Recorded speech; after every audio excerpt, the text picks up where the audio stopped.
जय जवान जय किसान।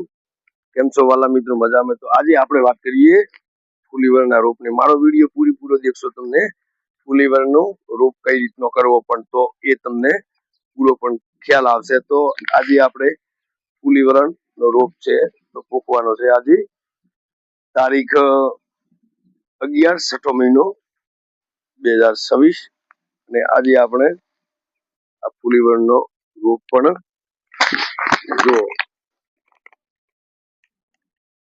આજે આપણે પોકવાનો હોય અને દેશી ફુલાવર। તો આજે આપણે તૈયાર પણ કરી નાખશો તો પૂરો વિડીયો મારો દેખશો તમને પૂરો રોપનો પણ ખ્યાલ પણ આવશે કે રોપના ખોડા કઈ રીતના કરવાના, કેટલા મોટા કરવાના અને કઈ રીતનું કરવાનું, બરાબર। અને આખી પૂરી માહિતી પણ તમને આપીશ કે રોપ કઈ રીતનો। આજે આપણે ફુલીવરણનો રોપના ખોડા પણ હાલ તૈયાર કરી નાખ્યા અને આજે રોપની પોકણી પણ કરી દેવાની અને પોલ સુધી વાઈ દેવાની। કારણ કે આજનું કામ કાલનું કામ પણ એમ કરતા કરતા આપણે દિવસ પણ જતા રહે। ચલો હવે આજે પછી કરશો એટલે બપોરો પછી કરશો, બપોરો પછી થાય દિવસ આથમી જાય એટલે દિવસ આથમ્યા પછી એમ કે કાલે કરશો, કાલે વળી કઈ કામ ભીડાય તો કે પરમ દિવસે કરશો। એમ કરતા કરતા આપણે પણ દિવસ લેટ પડો। પણ આજે આપણે રોપ મતલબ રોપને પોકી દેવાનો આજે। તો હું તમને ખોડા બતાવું।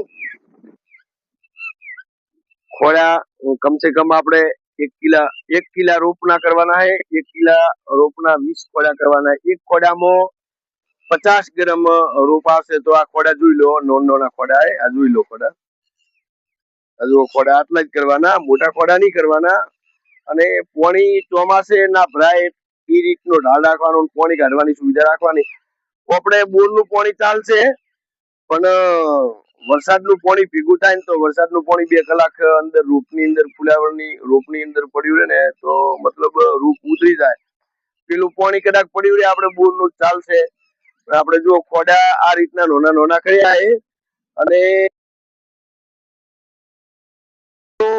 હજી વાત કરો તો આપણે ખોડિયું આ રીતનું ખોડિયા 2 મારા જોડે। તો પેલા જે તો આ ખોડિયાથી મતલબ ઢેકોડા મોટા મોટા આવે અને આનાથી આ ખોડિયું રહ્યું આનાથી જેના ઢેકોડા આવી જાય, હળિયો આવી જાય, કોઈ અંદર પડ્યો હોય જેનો કચરો પણ એ આવી જાય। અને પાવડાથી સેટ ઓછું થાય છે, પાવડાથી ખોડા ખસી આવે એટલે આનાથી આપણે જોણા ખોડિયાથી બધું ગરગડાઈ અને સેટલમેન્ટ કરી નાખવાનું। પછી હવે દાખલા તરીકે આને ગરમી પડશે, આપણે હાલ ગરમી છે જ, વાયરો હે પણ ગરમી છે તો આપણે મતલબ આના ઉપર આટલું ઓછું રાખી અને માથે થોડા હણિયા નાખવાના। કાર્બેટર કરતી હણિયા બહુ સારા રહેશે તો મેં હણિયા પણ લાવી દીધા છે અને માથે હણિયા નાખશો તો તમારો રોપને પણ કઈ હેલો આવશે। 100% રોપને હેલો નહીં આવે કારણ કે વરસાદ આવશે ને તો આમ વરસાદ જાળવીને હળવું માથે ટીપા પડશે ને પેલું હશે ને તો ડાયરેક્ટ આવશે એટલે વરસાદ ટીપાશે બ્રો। તો હું તમને હણિયા લાયા એ પણ બતાવું। કમસે કમ 2 ફૂટ ઊંચું રાખી અને હણિયા માથે આશા હલાવી દેવાના એટલે એને પણ સોયડો રહે, રોપ પણ ઉતરે નહીં। અને હું તમને હણિયા પણ બતાવું। તો આ હણિયા જોઈ લો, આ હણિયાનો એક ઉપાડો અને આ 2 ઉપાડા। એટલે હણિયાના આજે મતલબ થોડા લાવવાના है, 2 ઉપાડા જેવા લાયા અને બીજા લાવવાના એ હણિયા આશા તો એ આશા હણિયા આના ઉપર બધા નોખી દેવાના। એટલે આ હણિયાના કારણે સોયડા રે અને હાલ ગરમી અને લૂ પણ ભેગી હાલે આપણો વાયરો ખૂબ છે પણ બધા શું ગરમીના હિસાબે લૂ ભેગી એટલે લૂ લાગે નહીં અને બી સેફટી રહે સારી। અને બીજી આપણે રોપની જે વાત કરીએ ફુલાવર રોપની તો આપણે આ ફુલાવર 2 રોપા અને 500 ગ્રામના 2 પણ પડીકા લાયેલા જુઓ। હજુ ફુલાવરના 500 ગ્રામના 2 પણ પાકેટ લાયેલા છે। તો TRS અને આ કંપની જોઈ લો। તો પૂરો વિડીયો પણ બતાવું અને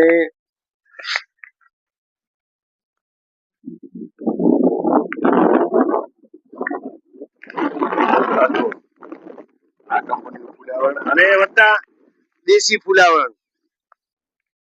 દેશી આપણે પેલું હાઇબ્રિડ બિયારણ નહીં, એ આ દેશી ફુલાવરણ. અને આજે પોખવાનું જ છે ફાઇનલ. અને પોખીને 5 વાગતા સુધી આનામાં પાણી વાળવાનું હોય. ગરમી છે એટલે મતલબ થોડા બીજા બાકી રહ્યા એ પણ ડોળી કાઢું.